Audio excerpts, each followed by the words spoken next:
Welcome to In Pursuit of Truth. This is your host, Sir Patrick Mac. Boys and girls, put on your pursuity pants today because we're hot in pursuit of some good boys.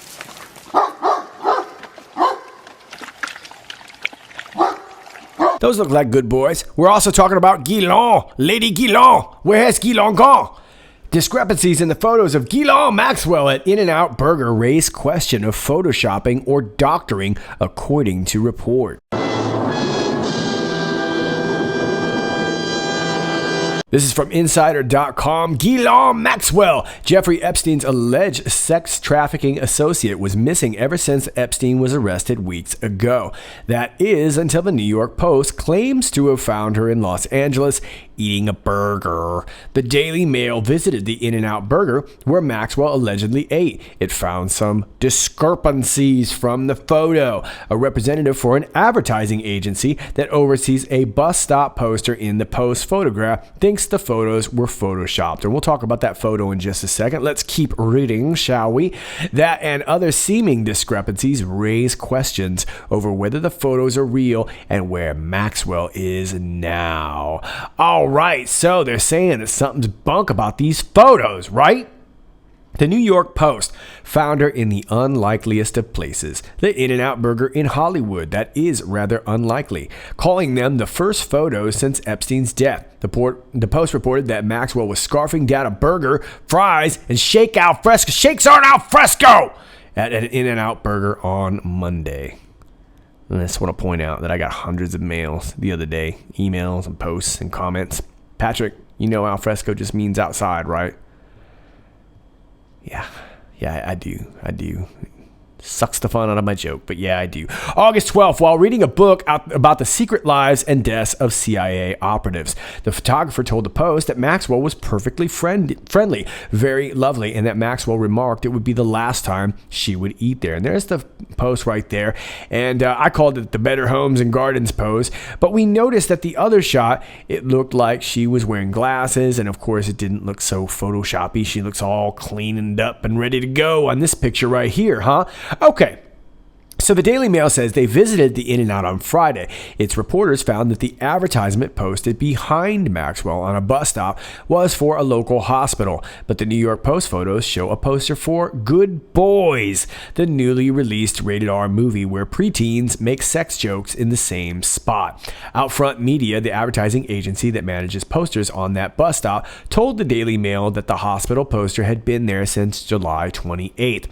Carly Zip, a representative for Outfront Media, says she thinks the pictures were doctored. We think the poster in the Maxwell picture was photoshopped in, Zip told the Daily Mail. We checked and we have no evidence or record of Good Boys ever being there. The diner who took the photo also seems to have used a sophisticated camera lens, according to the Daily Mail, rather than a smartphone camera. It raises the possibility that the photo was taken by a professional photographer rather than a regular diner who incidentally recognized Maxwell as the Post claimed. And here is the picture in question. As you can see, front and center is Lady Guillaume with the Home and Gardens pose right there. And she looks a little bit photoshopped, and this is coming from somebody who spends a little time on Photoshop pretty much every day. I could tell you right away, this is definitely cleaned up a little bit, especially around her cheeks and around her eyes. But as you can see, she is reading a hardback book. And we're going to talk, we talked a little bit about it in the last video, but we're going to talk a little bit more about this book too. But I want you to memorize that she is reading what looks to be a hardback, could be a paperback, but it looks right there like that part is the hardback there. So either way, but she's got two drinks there, which suggests that there could be another person. Now, whether this is a phone or I'd like to toss in there, I'm not sure. It's been too long since I've been back to the States to see what the Kindles look like now. I don't know if Kindles are that size anymore, but that would look like either just a large cell phone. Either way, it's a pretty big phone and it doesn't fit in my pocket. But The drink right here is a soft drink, and then of course here's your alfresco shake right there. Anyway, back here in the right corner is what we're talking about. This bus station right here, this little bus stop. You can see there's a movie poster for Good Boys, which is a new movie coming out, which is also a little bit suspect, but that is a different story. But that is what they're talking about. You have Good Boys right next to the in and out sign. Now, if you look over here in this other pic, this is a pic that someone else took right around the same time. This would have been after the pics. We don't really know when the Guillaume pic was, but you can see clearly that right where the in and out sign is, at that same bus stop, we have now the advertisement for the emergency room, like they were talking about. So that is quite a discrepancy. Now, a quick little bit about Outfront Media, who owns these billboards. On December 7th, 1999, Outdoor Systems, OSI, was bought by Infinity and became Infinity Outdoor. Infinity was absorbed into Viacom, Les Moonves, in 2001 and became Viacom Outdoor, otherwise known as Viacom Alfresco. When Viacom split from CBS Corporation in December 2005, it became CBS Outdoor, which is CBS Alfresco. CBS owned CBS Outdoor as division of CBS until March 2014, at which point it was spun off into an independent company. You following all this? Me neither. CBS Corporation continued to own 83% of Outfront Media, although this number is expected to decline over time as Outfront Media converts into a real estate investment trust, and CBS Corporation divests itself of the outdoor unit, otherwise known as the unit Alfresco. CBS Outdoor shares began trade on the New York Stock Exchange on March 28, 2014. All right, fair enough. So it looks like they're still kind of part of CBS. They've just sort of renamed it, right?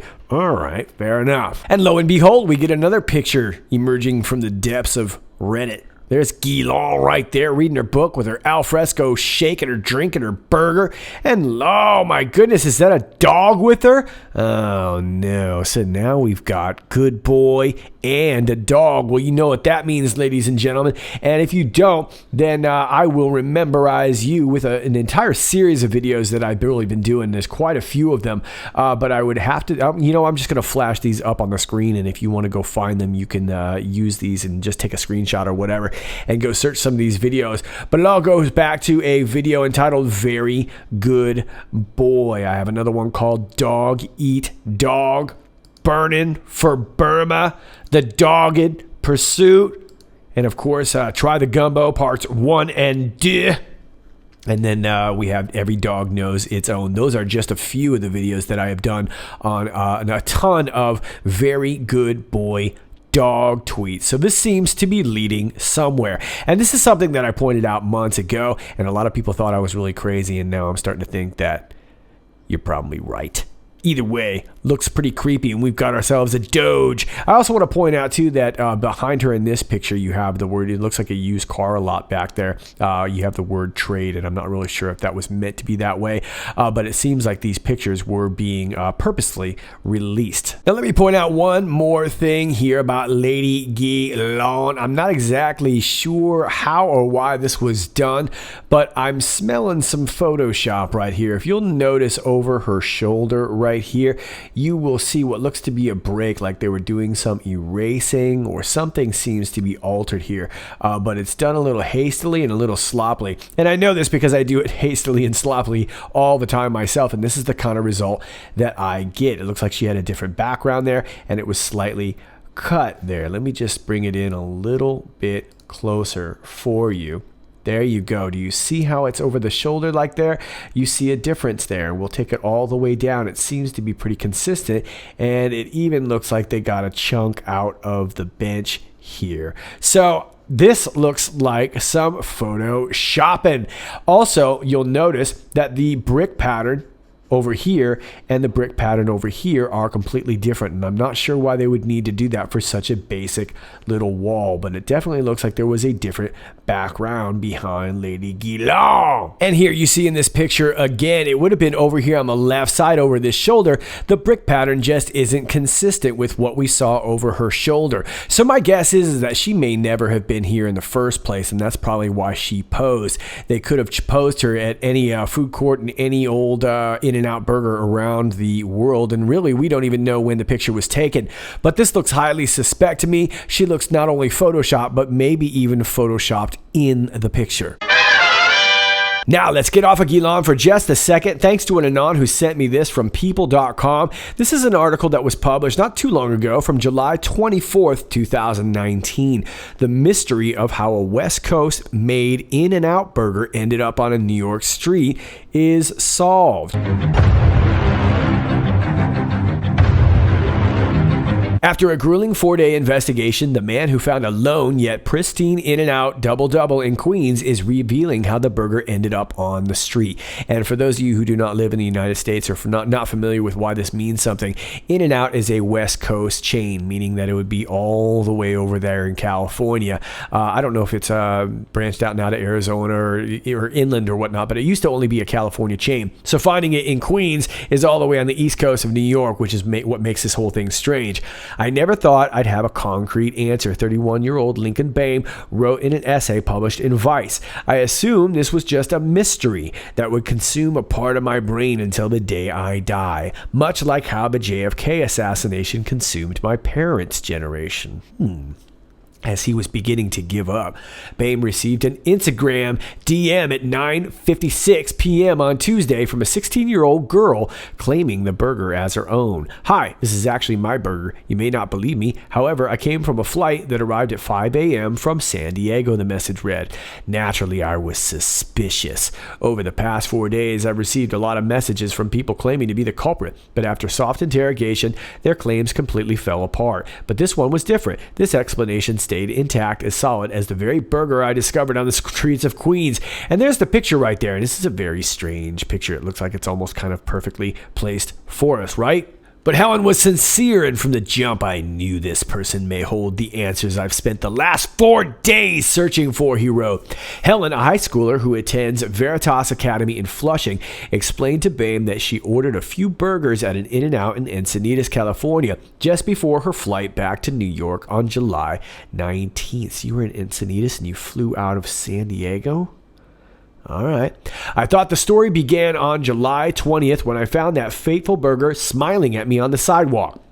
But it actually began more than 2 weeks earlier on July 2nd when Helen boarded a JetBlue flight. Keep that in mind, a JetBlue flight bound for San Diego to visit family friends.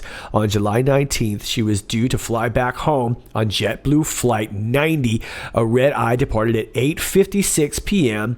with a scheduled arrival to JFK at 5:27 a.m. To back her story, Helen sent Bain screen grabs of her flight reservation, her receipt from In-N-Out, which we all keep, and an Instagram stories post, which shows her in the drive-through line of the eatery. At the counter, she made it clear to the In-N-Out employee taking her order that she was about to board a flight and asked for suggestions to preserve the burger as much as possible. To preserve the burgers, as much as possible. She ordered 2 double-doubles with no sauce, which explains how the bun stayed so pristine, Bain wrote. While on the plane, Helen ate one of the burgers and kept the remaining contained in the bag for the entire flight, Bain explained. After she landed at JFK, Helen took the AirTran to the Jamaica station to then catch the Q44 bus home. That's when tragedy struck. She started running down the street to try and catch the bus with now slightly greasy bag of 3 In-N-Out burgers in her hands. The good news, she caught the bus. The bad news, the bag burst open at the bottom while she made this fateful sprint, Bain wrote. Luckily, Helen was able to catch 2 of the 3 burgers before they fell to the ground. Once she sat down on the bus and caught her breath, she noticed that the double-double was missing, and she even has messages to prove it. One of my In-N-Out burgers fell off the streets in Jamaica. Helen told a friend who responded, I know people saw the In-N-Out burger and were like, what the F is going on here? A celeb favorite burger chain, In-N-Out has been synonymous with the West Coast ever since it opened in California in 1948, and the closest location to New York City is more than 1,500 miles away. Now check this out. Originally from Santa Monica, Bain told the outlet that a burger from In-N-Out would be my death row last meal. So seeing one so far from its home genuinely shook me to my core.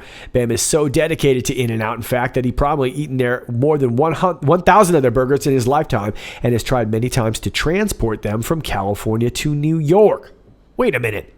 He's tried many times to transport them from California to New York to no avail. Every time I've done it, it just becomes inedible, he said. The bun gets soggy and it becomes a mess. This one was just in such perfect condition, it just felt strange. Babe said he originally assumed that the mystery burger was part of a publicity stunt, but a rep from In-N-Out has since debunked that theory, telling Vice, "We were surprised to hear recently that one of our double doubles was found on a street in New York. Because our burgers are only cooked fresh to order in 6 states, it must have taken considerable planning for that burger to make the trip from the grill all the way up to the Empire State. So while it's a mystery as to how one of our burgers end up in Queens, we're sure someone is having a good laugh." All right, well, ha ha ha, there's 2 In-N-Out mysteries for you. Now, she was reading this Book of Honor, The Secret Lives and Deaths of CIA Operatives, and she had left a comment on Amazon.com, a review on it.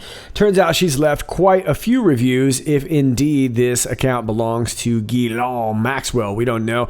We don't have a picture. We're not really sure if this is real, but it definitely seems like all of this was leading us to be looking somewhere, whether or not this is all a big head fake or whether or not this is a dog whistle. We're not really sure. We're just trying to put these pieces together, but this was definitely led, for us to be able to find out. So anyway, this last comment here was on the Book of Honor itself. We talked about it in my last video. A good friend of mine died recently under very tragic circumstances.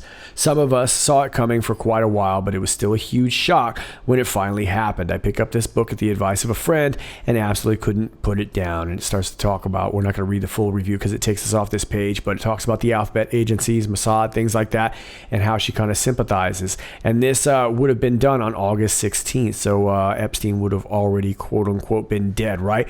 So there you go. Now, there's all sorts of crazy ones, and I'm going to leave this link here for you so that you can look, because I think it would be great for a lot of eyes to go on this.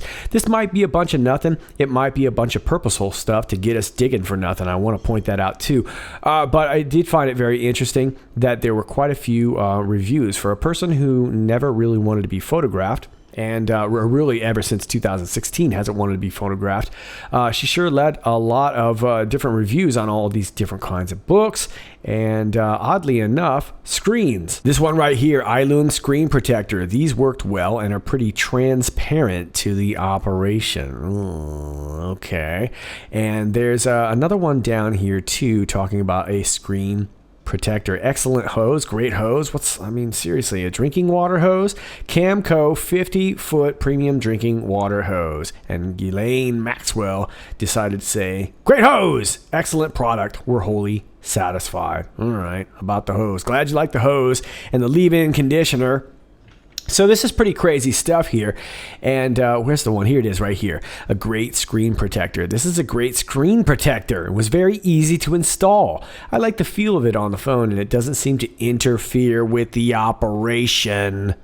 The one thing it does do is cover the front camera and distorts the selfie side of pictures. All right, well, maybe that's why your face was all blurry and Photoshoppy looking. So you see what's up. Here's another one, Amazon Kindle Fire. And this was really what I want to point out, is that it looks like if this is indeed our Ghislaine, they use a Kindle. So I'm not really sure that either way, she seems to be an obsessive reader if this really is the case. But these go all the way back to 2015, reviewing all these different books. Seems very strange, and it seems like there's a story being told in all these. And like I said, I'm going to leave these for you because I don't find any to be, so overwhelmingly pointing towards one particular topic, but I think you might find them interesting, and so I will leave them down below. So there you go. Was this all just a publicity stunt to get people to see this movie, Good Boys? Not really sure. I won't be seeing it. It's got young kids and sex and drugs and girls and all that kind of stuff, and I'm sure it's not a real wholesome movie, but you do what you want. But it's just another Hollywood knucklehead movie. Didn't see anything immediately nefarious about it, but then again, it's Hollywood, so I don't really put anything past them, and honestly, I've just kind of lost interest over this time. But my take on Ghislaine is that I don't really think that she was, I'm assuming that this is an old picture, and whether or not it's been shopped in at some point, That's what it looks like to me, to get us to think that she's out there in the open somehow. Now, whether or not she's actually cooperating like has been previously reported, I'm also not really sure. I think that there's one thing that we all know is that this whole story stinks and that we're being led around. And so I'm really not sure what to make of the comments and how deep I really want to go looking into those comments, because I'm not sure if I would just be wasting my time or not. You never really know with these kinds of things, but either way, it seems like some knuckleheadedry is afoot. All right, Patriots, that's all I got for you today. As always, if you like this video, please click like, share, and subscribe. Thanks to all of you who do that already. I greatly appreciate it. And if you are new to my channel, please understand that you're going to get unclicked, unliked, unsubscribed, unnotified. And it's going to be harder and harder to find my videos. That's just the way it is with my channel and my relationship with CEO of YouTube, Susan Wojcicki, who doesn't get cake around here, just in case you were not aware of that memo. All my alternate links are down below: my Gab, my BitChute, my Brighteon.com, my DropSpace, and I'm over there on Twitter at IPOT1776. That's IPOT1776. If you're on Twitter, won't you give me a follow over there? All right, Patriots, that's all I got for you for now. This is Sir Patrick Mack, and as always, stay funky.